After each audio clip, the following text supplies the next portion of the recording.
ജീവിതത്തിൽ വലിയ വലിയ നേട്ടങ്ങൾ കൈവരിക്കുന്നതിന് വലിയ വലിയ പ്രവർത്തികൾ ആവശ്യമാണെന്നാണ് നാം എല്ലാം കരുതുന്നത്. എന്നാൽ ചെറിയ ചെറിയ പ്രവർത്തികളിലൂടെ വലിയ വലിയ മാറ്റങ്ങൾ ഉണ്ടാക്കി ജീവിത വിജയം നേടാമെന്ന് ജെയിംസ് ക്ലിയർ ഈ പുസ്തകത്തിൽ ഉദാഹരണ സഹിതം വിവരിക്കുന്നു. നമ്മുടെ ലക്ഷ്യങ്ങൾ എന്തു തന്നെയായാലും ദിവസങ്ങൾ മെച്ചപ്പെടുത്തുന്നതിനുള്ള തെളിയിക്കപ്പെട്ട ഒരു ചട്ടക്കൂട് ഈ പുസ്തകം വാഗ്ദാനം ചെയ്യുന്നു. ചെറിയ ചെറിയ മാറ്റങ്ങൾ കാലക്രമത്തിൽ ഉണ്ടാക്കുന്ന വ്യത്യാസം അത്ഭുതകരമാണ്. അതിൻ്റെ കണക്കിങ്ങനെയാണ്: ഓരോ ദിവസവും നാം 1% വീതം മെച്ചപ്പെട്ടാൽ ഒരു വർഷം കൊണ്ട് 37 ഇരട്ടി വ്യത്യാസം അത് നമ്മളിലുണ്ടാക്കും. അതുപോലെ തന്നെ ഓരോ ദിവസവും 1% വീതം മോശമായാൽ വർഷാവസാനം നമ്മൾ 0-ലും എത്തിയിരിക്കും. അതായത് ഇരുതല മൂർച്ചയുള്ള ഒരു വാള് പോലെയാണ് ഇത് പ്രവർത്തിക്കുന്നതെന്ന് ചുരുക്കം. ചെറിയൊരു വിജയമോ പരാജയമോ കാലക്രമത്തിൽ വലിയതെന്തുവായി മാറുകയാണ് ചെയ്യുന്നത്. നമസ്കാരം, പുതിയൊരു വീഡിയോയിലേക്ക് സ്വാഗതം. ലോകപ്രശസ്ത ഹാബിറ്റ് എക്സ്പേർട്ടും എഴുത്തുകാരനും പ്രഭാഷകനുമൊക്കെയായ ജെയിംസ് ക്ലിയർ എഴുതിയ അറ്റോമിക് ഹാബിറ്റ്സ് എന്ന ഈ പുസ്തകത്തെക്കുറിച്ചുള്ള ഒരു ചെറു വിവരണമാണ് ഈ വീഡിയോയിൽ. 2018 പെൻഗ്വിൻ റാൻഡം ഹൗസ് പ്രസിദ്ധീകരിച്ച ഈ പുസ്തകം 50-ലധികം ഭാഷകളിലേക്ക് വിവർത്തനം ചെയ്യപ്പെട്ട് കഴിഞ്ഞിരിക്കുന്നു. ഇതുവരെയായി ഈ പുസ്തകത്തിൻ്റെ 50 ലക്ഷത്തിലധികം കോപ്പികളും വിറ്റഴിക്കപ്പെട്ട് കഴിഞ്ഞിരിക്കുന്നു. ആകെ 306 പേജുകളും 20 അധ്യായങ്ങളുമാണ് ഈ പുസ്തകത്തിലുള്ളത്. നാം എല്ലാം ജീവിതത്തിൽ നേട്ടങ്ങൾ കൈവരിക്കണമെന്ന് ആഗ്രഹിക്കുന്നവരാണ്. അങ്ങനെയുള്ളവർക്ക് ഒരു വഴികാട്ടി എന്ന നിലയിൽ ഈ പുസ്തകത്തിൻ്റെ ഉള്ളടക്കത്തിന് എന്നും പ്രസക്തിയുണ്ട്. ഇനി അറ്റോമിക് ഹാബിറ്റ്സ് എന്നതുകൊണ്ട് ജെയിംസ് ക്ലിയർ എന്താണ് അർത്ഥമാക്കുന്നതെന്ന് നമുക്കൊന്ന് പരിശോധിക്കാം. ഒരു പ്രവൃത്തി ഹാബിറ്റ് അഥവാ ശീലമായി മാറുന്നത് ആ പ്രവൃത്തി മുടങ്ങാതെ പതിവായും പലപ്പോഴും ഓട്ടോമാറ്റിക്കായും ആവർത്തിക്കപ്പെടുന്ന ഒരു സാഹചര്യം ഉണ്ടാകുമ്പോഴാണ്. ജെയിംസ് ക്ലിയർ ഈ പുസ്തകത്തിൽ അവകാശപ്പെടുന്നത് നമ്മുടെ ജീവിതത്തിൽ യഥാർത്ഥ മാറ്റം സംഭവിക്കുന്ന 100 കണക്കിന് ഇത്തരം ചെറിയ ചെറിയ ശീലങ്ങളുടെ സംയുക്ത പ്രഭാവത്താലാണ് എന്നാണ്. പിന്തുടരാൻ വളരെ എളുപ്പമുള്ളതുമായിരിക്കും ഇത്തരം ശീലങ്ങൾ. ഉദാഹരണത്തിന് ദിവസേന 2 പുഷപ്സ് എടുക്കുക, 1 പേജ് കൂടുതൽ വായിക്കുക, 5 മിനിറ്റ് നേരത്തെ ഉണരുക തുടങ്ങിയതുപോലെയുള്ള ശീലങ്ങൾ. നല്ല ശീലങ്ങൾ സൃഷ്ടിക്കുന്നതിനും മോശം ശീലങ്ങൾ ഇല്ലാതാക്കുന്നതിനും തെളിയിക്കപ്പെട്ടിട്ടുള്ളതും ഏറ്റവും എളുപ്പമുള്ളതുമായ മാർഗ്ഗമാണ് അറ്റോമിക് ഹാബിറ്റ്സ് എന്ന് ജെയിംസ് ക്ലിയർ ഈ പുസ്തകത്തിൻ്റെ പുറം ചട്ടയിൽ തന്നെ രേഖപ്പെടുത്തിയിട്ടുണ്ട്. നല്ല ശീലങ്ങൾ കൊണ്ട് എന്തും നേടാമെന്ന് സ്വന്തം ജീവിത അനുഭവങ്ങളിൽ നിന്നും ജെയിംസ് ക്ലിയർ പഠിച്ച പാഠങ്ങളാണ് ഈ പുസ്തകത്തിന് ആധാരം. തൻ്റെ ജീവിതത്തിൽ തന്നെ ഒരു വെല്ലുവിളിയായി മാറിയ അത്തരം ജീവിതാനുഭവങ്ങളിൽ ഒരെണ്ണവും താൻ അതിനെ അതിജീവിച്ച രീതിയും ഒക്കെ ആമുഖമായി മൈ സ്റ്റോറി അഥവാ എൻ്റെ കഥ എന്ന പേരിൽ വിവരിച്ചുകൊണ്ടാണ് ജെയിംസ് ക്ലിയർ അറ്റോമിക് ഹാബിറ്റ്സ് എന്ന ഈ പുസ്തകം ആരംഭിക്കുന്നത്. അതിങ്ങനെയാണ്: വർഷം 2002 ഹൈസ്കൂൾ പഠനം അവസാനിക്കുന്ന ദിവസം ജെയിംസ് ക്ലിയറിൻ്റെ ഒരു സഹപാഠി ആഞ്ഞു വീശിയ ബേസ്ബോൾ ബാറ്റ് ആ വിദ്യാർത്ഥിയുടെ കയ്യിൽ നിന്നും അബദ്ധത്തിൽ തെറിച്ച് ജെയിംസ് ക്ലിയറിൻ്റെ മുഖത്ത് ആഞ്ഞു പതിക്കുന്നു. അതിൻ്റെ ഫലമായി അദ്ദേഹത്തിൻ്റെ മൂക്കിനും കണ്ണിനും അതിഭയങ്കരമായ ക്ഷതമേൽക്കുന്നു. കൂടാതെ തലയോട്ടിക്കും പൊട്ടൽ ഏൽക്കുന്നു. അധ്യാപകരും മറ്റ് വിദ്യാർത്ഥികളും ചേർന്ന് ജെയിംസ് ക്ലിയറിനെ സമീപത്തുള്ള നേഴ്സിംഗ് റൂമിലെത്തിക്കുന്നു. അവിടെ വെച്ച് പ്രഥമ ശുശ്രൂഷ നൽകുന്നതോടൊപ്പം തന്നെ ജെയിംസ് ക്ലിയറിനോട് ആ നേഴ്സ് ചില ചോദ്യങ്ങൾ ചോദിക്കുന്നുണ്ട്. ഈ ആഘാതം അദ്ദേഹത്തിൻ്റെ തലച്ചോറിൻ്റെ പ്രവർത്തനത്തെ ബാധിച്ചിട്ടുണ്ടോ എന്ന് മനസ്സിലാക്കുന്നതിനായിരിക്കാം ആ ചോദ്യങ്ങൾ ചോദിച്ചത്. ആ വർഷം ഏതാണെന്നുള്ള ചോദ്യത്തിന് 2002 എന്ന ശരിയായ ഉത്തരത്തിന് പകരം ജെയിംസ് ക്ലിയർ നൽകിയ ഉത്തരം 1998 എന്ന് തെറ്റിച്ചാണ്. അതുപോലെ തന്നെ അമേരിക്കൻ പ്രസിഡന്റ് ആരാണ് എന്ന ചോദ്യത്തിന് ജോർജ് ബുഷ് എന്ന ശരിയായ ഉത്തരത്തിന് പകരം ബിൽ ക്ലിൻ്റൺ എന്ന് തെറ്റായ ഉത്തരം ജെയിംസ് ക്ലിയർ നൽകുന്നു. അമ്മയുടെ പേരെന്താണ് എന്ന ചോദ്യത്തിന് ശരിയായ ഉത്തരം നൽകിയെങ്കിലും കുറച്ച് സമയം ആലോചിച്ചതിന് ശേഷമാണ് ആ ഉത്തരം നൽകാൻ ജെയിംസ് ക്ലിയറിന് കഴിയുന്നത്. ഏതായാലും സമീപത്തുള്ള ലോക്കൽ ഹോസ്പിറ്റലിലേക്ക് അദ്ദേഹത്തെ കൂടുതൽ ചികിത്സകൾക്കായി ഷിഫ്റ്റ് ചെയ്യുന്നു. ആംബുലൻസിൽ അങ്ങനെ ആ ഹോസ്പിറ്റലിലേക്ക് ഷിഫ്റ്റ് ചെയ്യുന്നതിന് തൊട്ട് മുമ്പായി ജെയിംസ് ക്ലിയറിൻ്റെ ബോധം മറയുന്നു. ആ ഹോസ്പിറ്റലിലെ ചികിത്സാ സൗകര്യങ്ങളും അപര്യാപ്തമായി വന്നതിനാൽ വിദഗ്ധ ചികിത്സയ്ക്കായി മറ്റൊരു ഹോസ്പിറ്റലിലേക്ക് ജെയിംസ് ക്ലിയറിനെ എയർലിഫ്റ്റ് ചെയ്യുന്നു. മണിക്കൂറുകളോളം അബോധാവസ്ഥയിൽ കിടന്നതിന് ശേഷം അവിടെ വെച്ച് അദ്ദേഹത്തിന് ബോധം തിരിച്ചു കിട്ടിയെങ്കിലും ആശുപത്രിവാസം പിന്നെയും നീണ്ടു. ആഴ്ചകൾ നീണ്ട ആശുപത്രി ജീവിതത്തിന് ശേഷം തകർന്ന മൂക്കും പുറത്തേക്ക് ഉന്തിയ കണ്ണുകളും ഫ്രാക്ചറുള്ള മുഖവുമൊക്കെയായി ആശുപത്രിയിൽ നിന്നും അദ്ദേഹത്തെ ഡിസ്ചാർജ് ചെയ്തു. എന്നാൽ ആ ദുരിത ജീവിതം പിന്നെയും തുടർന്നു. അതേതാണ്ട് 2 വർഷക്കാലത്തോളം നീണ്ടു. ഈ 2 വർഷക്കാലത്തിന് ശേഷമാണ് ജെയിംസ് ക്ലിയറിൻ്റെ ജീവിതത്തിൽ മറ്റൊരു വഴിത്തിരിവുണ്ടാകുന്നത്. അത് ഉപരിപഠനത്തിനായി ഡെന്നിസൺ യൂണിവേഴ്സിറ്റിയിൽ അദ്ദേഹം ചേർന്നപ്പോഴാണ്. അവിടെ വച്ചാണ് ചെറിയ ചെറിയ ശീലങ്ങളുടെ അത്ഭുത ശക്തിയെക്കുറിച്ച് അദ്ദേഹം സ്വയം മനസ്സിലാക്കുന്നത്. കോളേജിലെ ബേസ്ബോൾ ടീം അംഗങ്ങളുടെ ലിസ്റ്റിൽ അദ്ദേഹം സ്ഥാനം പിടിച്ചെങ്കിലും ഏറ്റവും ജൂനിയറായ വാലറ്റക്കാരൻ എന്ന നിലയിൽ ടീമിൻ്റെ ഭാഗമായി ചേർന്ന് കളിക്കാൻ കഴിയില്ലെന്ന് അദ്ദേഹത്തിന് മനസ്സിലായി. ഏതാണ്ട് 4 വയസ്സ് മുതൽ ബേസ്ബോൾ കളിക്കാൻ തുടങ്ങിയ ഒരു വ്യക്തിയായിരുന്നു ജെയിംസ് ക്ലിയർ. ബേസ്ബോൾ അദ്ദേഹത്തിന് ഒരു ഹരവുമായിരുന്നു. എന്നാൽ ടീമിൽ കളിക്കാൻ കഴിയില്ല എന്ന യാഥാർത്ഥ്യത്തോട് അദ്ദേഹത്തിന് ഇണങ്ങിച്ചേരേണ്ടി വന്നു. അതിനു പകരം അദ്ദേഹത്തിന് ചെയ്യാൻ കഴിയുന്ന ചില ചെറിയ കാര്യങ്ങൾ ചെയ്യാൻ അദ്ദേഹം തീരുമാനിച്ചു. വളരെ എളുപ്പമുള്ളതും വളരെ ചെറിയതുമായ ചില കാര്യങ്ങൾ അദ്ദേഹം ചെയ്തത്, കോളേജിലെ തൻ്റെ ഹോസ്റ്റലിലെ റൂമിൽ മറ്റു വിദ്യാർത്ഥികൾ വളരെ വൈകിയും ഉണർന്നിരുന്ന് വീഡിയോ ഗെയിം കളിക്കുമ്പോൾ ഇദ്ദേഹം വളരെ നേരത്തെ ഉറങ്ങാൻ കിടന്നു. അതൊരു ശീലമാക്കി വളർത്തി. അതുപോലെ തന്നെ തൻ്റെ മുറി വളരെ അടുക്കും ചിട്ടയായും വൃത്തിയായും സൂക്ഷിക്കാൻ ശ്രമിച്ചു. ഇത്തരം ശീലങ്ങൾ അദ്ദേഹത്തിൻ്റെ ജീവിതത്തെ തന്നെ മാറ്റിമറിക്കുകയാണ് ഉണ്ടായത്. തൻ്റെ ജീവിതത്തെ തൻ്റെ വരുതിയിൽ നിർത്താൻ കഴിയുമെന്ന് ജെയിംസ് ക്ലിയറിന് ഒരു ആത്മവിശ്വാസം ഉണ്ടാകുന്നു. ഈ ആത്മവിശ്വാസം അദ്ദേഹത്തിൻ്റെ പഠനശീലത്തിലേക്കും വ്യാപിച്ചപ്പോൾ 1ാം സെമസ്റ്റർ പരീക്ഷയിൽ ഉയർന്ന മാർക്ക് വാങ്ങുന്നതിന് അത് സഹായിച്ചു. കോളേജിൽ ഓരോ സെമസ്റ്റർ കഴിയുമ്പോഴും സ്ഥിരതയുള്ളതും ചെറുതുമായ പല ശീലങ്ങൾ പിന്തുടരുകയും തുടക്കത്തിൽ ചിന്തിക്കാൻ പോലും കഴിയാത്ത വലിയ നേട്ടങ്ങൾ കൈവരിക്കുന്നതിന് അത് അദ്ദേഹത്തെ സഹായിക്കുകയും ചെയ്തു. തൻ്റെ മുഖത്ത് ബേസ്ബോൾ ബാറ്റ് ആഞ്ഞു പതിച്ചതിന് ശേഷം 6 വർഷങ്ങൾ കഴിഞ്ഞപ്പോൾ അത്ലറ്റിക് രംഗത്തും വലിയ നേട്ടങ്ങൾ അദ്ദേഹം സ്വന്തമാക്കി.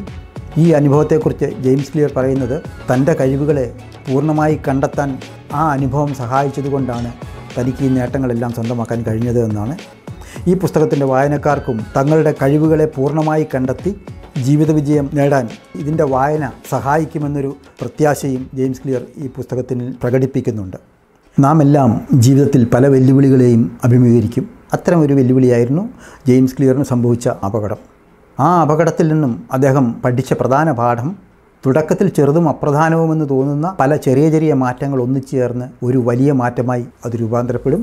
നീണ്ടകാലം നാം അതിൽ ഉറച്ചു നിൽക്കാൻ തയ്യാറാകണമെന്ന് മാത്രം. പിന്നീടുള്ള പേജുകളിൽ നല്ല ശീലങ്ങൾ പടിപടിയായി എങ്ങനെ വളർത്തിക്കൊണ്ടുവരാമെന്നുള്ളതിനും മോശം ശീലങ്ങൾ എങ്ങനെ ഇല്ലാതാക്കാമെന്നുള്ളതിനുമുള്ള ഒരു രൂപരേഖ അദ്ദേഹം പങ്കുവയ്ക്കുന്നു. ദിവസങ്ങൾക്കോ ആഴ്ചകൾക്കോ മാസങ്ങൾക്കോ മാത്രം വേണ്ടിയുള്ളതല്ല ഈ രൂപരേഖ. ഒരു ജീവിതകാലത്തേക്ക് മുഴുവൻ ഉള്ള ഒരു രൂപരേഖയാണത്. അറ്റോമിക് ഹാബിറ്റ്സിൻ്റെ അത്ഭുത ശക്തിക്കൊരു ഉദാഹരണം അദ്ദേഹം ചരിത്രത്തിൽ നിന്ന് തന്നെ തിരഞ്ഞെടുത്ത് നമുക്ക് നൽകുന്നു. 2008 ബെയ്ജിംഗ് ഒളിമ്പിക്സിൽ ചരിത്രം തിരുത്തിക്കുറിച്ച ബ്രിട്ടീഷ് സൈക്ലിംഗ് ടീമിൻ്റെ ഉദാഹരണമാണ് അത്. 1908 മുതൽ 2008 വരെയുള്ള 100 വർഷക്കാലത്തിനിടയ്ക്ക് ബ്രിട്ടീഷ് സൈക്ലിംഗ് ടീമിന് ആകെ നേടാൻ കഴിഞ്ഞത് ഒരേ ഒരു ഒളിമ്പിക്സ് മെഡൽ മാത്രമായിരുന്നു. യൂറോപ്പിലെ ഒരു പ്രമുഖ സൈക്കിൾ നിർമ്മാണ കമ്പനി ഈ ടീമിന് സൈക്കിളുകൾ നൽകാൻ പോലും മടി കാണിക്കുന്ന സാഹചര്യം വരെ ഉണ്ടായി. കാരണം അത് അവരുടെ ബിസിനസ്സിനെ ബാധിച്ചേക്കും എന്നുള്ളൊരു ഭയം കൊണ്ട്. അങ്ങനെയുള്ള ഒരു ടീമിനെ എങ്ങനെ മെച്ചപ്പെടുത്തി എന്നുള്ളതിലേക്കാണ് ആ ഉദാഹരണം വിരൽ ചൂണ്ടുന്നത്. ഈ അവസ്ഥയ്ക്ക് ഒരു മാറ്റം വരുന്നത് ഈ ടീമിൻ്റെ ഒരു കോച്ചായി 2003 ഒരു പുതിയ ആളെ നിയമിക്കുന്നതോടെയാണ്. അദ്ദേഹത്തിൻ്റെ പേര് ദാവേ ബ്രെയിൽസ്ഫോർഡ്. ടീമിൻ്റെ തലവര തന്നെ തിരുത്തി കുറിക്കുന്ന മാറ്റമായിരുന്നു പിന്നീട് നടന്നത്. അദ്ദേഹം വലിയ കാര്യങ്ങളൊന്നും ചെയ്തില്ല. വളരെ എളുപ്പത്തിൽ ചെയ്യാവുന്ന ചില മാറ്റങ്ങൾ ടീമിന് വേണ്ടി അദ്ദേഹം ചെയ്തു. ഉദാഹരണത്തിന്, ടീം അംഗങ്ങൾ ഉപയോഗിക്കുന്ന സൈക്കിളിൻ്റെ സീറ്റിൻ്റെ ഘടന കംഫർട്ടബിളായി ഇരിക്കാവുന്ന രീതിയിലേക്ക് മാറ്റി, കൂടുതൽ ഗ്രിപ്പ് കിട്ടുന്ന രീതിയിൽ സൈക്കിളിൻ്റെ ടയറിൽ ആൽക്കഹോൾ പുരട്ടി, അതുപോലെ തന്നെ സ്പോർട്സിന് ഉപയോഗിക്കുന്ന ആ വസ്ത്രങ്ങളുടെ രീതിയിലും ചെറിയ മാറ്റങ്ങൾ വരുത്തി. തീർന്നില്ല, ഓരോരുത്തരും രാത്രിയിൽ ഉറങ്ങാൻ ഉപയോഗിക്കുന്ന കിടക്കയുടെയും തലയിണയുടെയും ഘടനയിലും ഒക്കെ ചെറിയ മാറ്റങ്ങൾ വരുത്തി. 2003 മുതൽ 2008 വരെ ഈ കോച്ച് നടപ്പാക്കിയ ചെറിയ ശീലങ്ങൾ 1% വീതം മെച്ചപ്പെടുത്താനും ശ്രമിച്ചുകൊണ്ടുമിരുന്നു. ചെറിയ പുതിയ ശീലങ്ങൾ സൃഷ്ടിക്കുക മാത്രമല്ല, ആ ശീലങ്ങൾ 1% വീതം മെച്ചപ്പെടുത്താനും ശ്രമിച്ചുകൊണ്ടിരുന്നു. ഇത്രയും ചെറിയ കാര്യങ്ങൾ മാത്രമേ അദ്ദേഹം ചെയ്തുള്ളൂ. പക്ഷേ അതുണ്ടാക്കിയ ഫലം അത്ഭുതാവഹമായിരുന്നു. 2008 ബെയ്ജിംഗ് ഒളിമ്പിക്സിൽ സൈക്ലിംഗ് ഇവൻറ്റിൽ ആകെയുള്ള മെഡലുകളിൽ 60% സ്വർണ്ണ മെഡലും ബ്രിട്ടീഷ് സൈക്ലിംഗ് ടീം സ്വന്തമാക്കുകയാണ് ഉണ്ടായത്. 4 വർഷത്തിന് ശേഷം നടന്ന ലണ്ടൻ ഒളിമ്പിക്സിലും ഇതിലും വലിയ നേട്ടങ്ങൾ ഈ ടീം സ്വന്തമാക്കി. 9 ഒളിമ്പിക്സ് റെക്കോർഡുകളും 7 ലോക റെക്കോർഡുകളുമാണ് ലണ്ടൻ ഒളിമ്പിക്സിൽ ഈ ടീം സൃഷ്ടിച്ചത്. ചെറിയ മാറ്റങ്ങൾ കൊണ്ട് ശരാശരിയിലും താഴെ കിടന്ന ഒരു ടീമിനെ ഇത്രയും ഉയരത്തിൽ എത്തിക്കാൻ കഴിയുമെങ്കിൽ എന്തുകൊണ്ട് ആ രീതി നമ്മുടെ ജീവിതത്തിലും പകർത്തിക്കൂടാ എന്ന് ജെയിംസ് ക്ലിയർ ഈ പുസ്തകത്തിൽ ചോദിക്കുന്നു. അറ്റോമിക് ഹാബിറ്റ്സിൻ്റെ അത്ഭുത ശക്തി ബ്രിട്ടീഷ് സൈക്ലിംഗ് ടീമിൻ്റെ ഉദാഹരണത്തിലൂടെ നാം കണ്ടു കഴിഞ്ഞു. ഇനിയും ഹാബിറ്റ്സിൽ നാം വരുത്തുന്ന 1% മെച്ചപ്പെടുത്തൽ എങ്ങനെയാണ് പ്രവർത്തിക്കുന്നതെന്നുള്ളതിനുള്ള 1-2 ഉദാഹരണങ്ങൾ കൂടി നമുക്കൊന്ന് നോക്കാം. ജെയിംസ് ക്ലിയർ ആദ്യം നൽകുന്ന ഉദാഹരണം 25 ഡിഗ്രി താപനിലയുള്ള ഒരു റൂമിൽ ഒരു മേശപ്പുറത്ത് വെച്ചിരിക്കുന്ന ഒരു ഐസ് ക്യൂബ് ചൂണ്ടിക്കാണിച്ചുകൊണ്ടാണ്. താപനില ക്രമേണ വർദ്ധിക്കാൻ തുടങ്ങുന്നു. 25 ഡിഗ്രിയിൽ നിന്നും 26, 27, 28 ഡിഗ്രിയിലെത്തുന്നു. യാതൊന്നും സംഭവിക്കുന്നില്ല. 30, 31 ഡിഗ്രിയിലെത്തുന്നു. അപ്പോഴും ഐസ് ക്യൂബിൽ യാതൊരു വ്യത്യാസവും നാം കാണുന്നില്ല. പക്ഷേ താപനില 32 ഡിഗ്രിയിലെത്തുമ്പോൾ അത് ഉരുകാൻ തുടങ്ങുന്നു. ജെയിംസ് ക്ലിയർ പറയുന്നത് 31 ഡിഗ്രിയിൽ നിന്നും 32 ഡിഗ്രിയിലേക്കുള്ള ആ ചെറിയ വ്യത്യാസം മാത്രമല്ല ഈ മാറ്റത്തിന് കാരണമായതെന്നാണ്. 32 ഡിഗ്രിയിലേക്ക് എത്തിയപ്പോഴാണ് താപനിലയിലുണ്ടായ വ്യത്യാസം നാം കാണുന്നതെങ്കിലും അതിനു മുമ്പുണ്ടായ താപനിലയിലെ വ്യത്യാസവും ഇതിന് കാരണമായിട്ടുണ്ട്. അത് അദൃശ്യമായിരുന്നെങ്കിലും ഒരു പ്രത്യേക ഘട്ടം എത്തുന്നതിന് മുമ്പ് ഈ മാറ്റം ദൃശ്യമാകില്ല എന്നും നാം അതുവരെ ക്ഷമയോടെ കാത്തിരിക്കണമെന്നുള്ളതിന് 1-2 ഉദാഹരണങ്ങൾ കൂടി അദ്ദേഹം നൽകുന്നുണ്ട്. ഒന്ന്, ബാംബു എങ്ങനെയാണ് വളരുന്നതെന്ന്. ഏതാണ്ട് 5 വർഷക്കാലം ഭൂമി അടിയിൽ തന്നെ അതിൻ്റെ റൂട്ട് സിസ്റ്റം മെയിൻറ്റെയിൻ ചെയ്യുന്ന പ്രോസസ്സ് കഴിഞ്ഞതിന് ശേഷമാണ് ഏതാണ്ട് 6 ആഴ്ച കൊണ്ട് അത് 90 അടിയോളം ഉയരുന്നത് എന്നാണ് പറയുന്നത്. അതുകൊണ്ട് ഈ 5 വർഷക്കാലം ആ മുള മുകളിലേക്ക് വളർന്നു പൊങ്ങാനുള്ള ഒരു തയ്യാറെടുപ്പിലായിരുന്നു. മാറ്റങ്ങൾ നടന്നുകൊണ്ടേയിരുന്നു. നമ്മൾക്കത് ദൃശ്യമായില്ല എന്ന് മാത്രം. അതുപോലെ തന്നെ ഒരു വലിയ പാറക്കല്ല് ഉടയ്ക്കാൻ ഒരാൾ ശ്രമിക്കുന്നു. 100 തവണ അടിച്ചിട്ടും അത് ഉടയുന്നില്ല. 101ാമത്തെ അടിക്ക് അത് 2ആയി പിളരുന്നു. ഇതിനർത്ഥം 100 തവണ അടിച്ച ആ അടിക്ക് യാതൊരു പ്രാധാന്യവുമില്ല എന്നല്ല. അതിനും അതിൻ്റേതായ പ്രാധാന്യമുണ്ട്. പക്ഷേ അത് ദൃശ്യമായില്ല. 100ൽ നിന്നും 101ലേക്ക് വന്ന ആ ഘട്ടത്തിൽ മാത്രമേ നമുക്ക് അത് ദൃശ്യമായുള്ളൂ എന്ന് മാത്രമേ ഉള്ളൂ. ഇതുപോലെയാണ് ശീലങ്ങളും. ഒരു പ്രത്യേക ഘട്ടത്തിലെത്തുന്നത് വരെ ഒരു വ്യത്യാസവും അതുണ്ടാക്കുന്നതായി പ്രത്യക്ഷത്തിൽ അനുഭവപ്പെടില്ല. പലരും പാതി വഴിയിൽ ശീലങ്ങൾ ഉപേക്ഷിക്കുന്നതിനുള്ള ഒരു കാരണം ഇതൊക്കെ തന്നെയാണ്.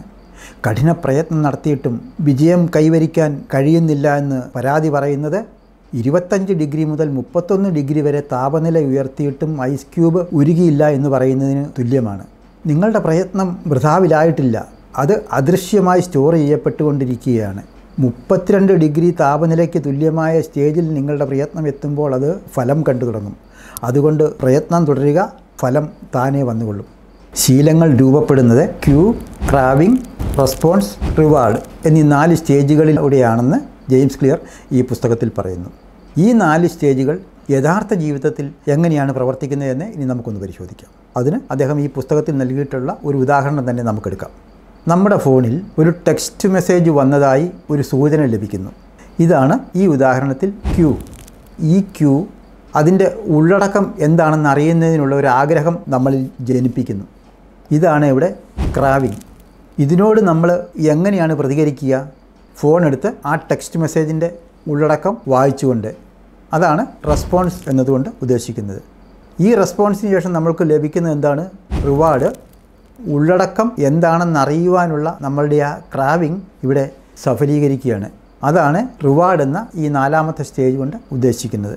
ഇതോടൊപ്പം തന്നെ നല്ല ശീലങ്ങൾ സൃഷ്ടിക്കുന്നതിനും ചീത്ത ശീലങ്ങൾ ഇല്ലാതാക്കുന്നതിനുമുള്ള സ്വഭാവമാറ്റത്തിൻ്റെ 4 നിയമങ്ങളും അദ്ദേഹം നൽകുന്നുണ്ട്. നല്ല ശീലങ്ങൾ സൃഷ്ടിക്കുന്നതിനുള്ള 4 നിയമങ്ങൾ: make it obvious, make it attractive, make it easy and make it satisfying എന്നിവയാണ്. അതുപോലെ തന്നെ ചീത്ത സ്വഭാവം ഒഴിവാക്കുന്നതിനായി ഇതിൻ്റെ നേരെ വിപരീതമായ 4 നിയമങ്ങളാണ് അദ്ദേഹം നൽകുന്നത്. അതായത് make it invisible, make it unattractive, make it difficult and make it unsatisfying. മനുഷ്യ സ്വഭാവം മെച്ചപ്പെടുത്തുന്നതിനുള്ള തെളിയിക്കപ്പെട്ട ഒരു ചട്ടക്കൂടാണ് ഈ 4 നിയമങ്ങൾ നൽകുന്നത്.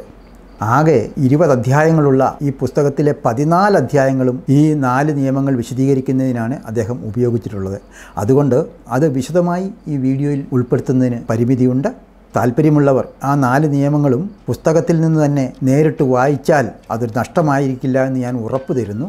ഈ പുസ്തകം സ്വന്തമാക്കാൻ ആഗ്രഹിക്കുന്നവരുണ്ടെങ്കിൽ അവർക്ക് അതിനായി ഈ വീഡിയോയുടെ താഴെ ഡിസ്ക്രിപ്ഷനിൽ കൊടുത്തിട്ടുള്ള ലിങ്ക് ഉപയോഗിക്കാവുന്നതാണ്. ശീലങ്ങളെപ്പറ്റി മറ്റൊരു രീതിയിൽ ചിന്തിക്കാൻ ഈ പുസ്തകം നമ്മെ പ്രേരിപ്പിക്കും. മനുഷ്യ സ്വഭാവത്തിൻ്റെ അടിസ്ഥാന തത്വങ്ങളാണ് ഇതിലുള്ളത്. മനുഷ്യ സ്വഭാവത്തിലേക്കുള്ള ഒരു യഥാർത്ഥ വഴികാട്ടിയാണ് ഈ പുസ്തകമെന്ന് നിസ്സംശയം പറയാം. 5 വർഷങ്ങൾക്ക് മുമ്പ് പ്രസിദ്ധീകരിക്കപ്പെട്ടിട്ടും ഇതുവരെ വായിക്കാൻ കഴിയാതെ പോയതിലുള്ള നഷ്ടബോധത്തോടെ ആയിരിക്കും പുതിയ വായനക്കാർ ഈ പുസ്തകത്തിൻ്റെ വായന പൂർത്തിയാക്കുന്നത് എന്ന് പറഞ്ഞുകൊണ്ട് ഞാൻ ഈ വീഡിയോ ഇവിടെ അവസാനിപ്പിക്കുകയാണ്. ഈ വീഡിയോയെക്കുറിച്ചുള്ള നിങ്ങളുടെ വിലയേറിയ അഭിപ്രായങ്ങളും നിർദ്ദേശങ്ങളും താഴെ കമൻറ്റ് സെക്ഷനിൽ രേഖപ്പെടുത്താൻ അപേക്ഷിക്കുന്നു. അതോടൊപ്പം തന്നെ ഈ വീഡിയോയിലൂടെ പങ്കുവെച്ച വിവരങ്ങൾ പ്രയോജനകരമെന്ന് തോന്നുന്നെങ്കിൽ അത് മറ്റുള്ളവർക്കായി ഷെയർ ചെയ്യാനും ഈ ചാനൽ സബ്സ്ക്രൈബ് ചെയ്യാനും അപേക്ഷ. വീണ്ടും മറ്റൊരു വീഡിയോയുമായി നിങ്ങളുടെ മുന്നിലെത്തും വരെ എല്ലാവർക്കും എൻ്റെ വിനീതമായ നമസ്കാരം.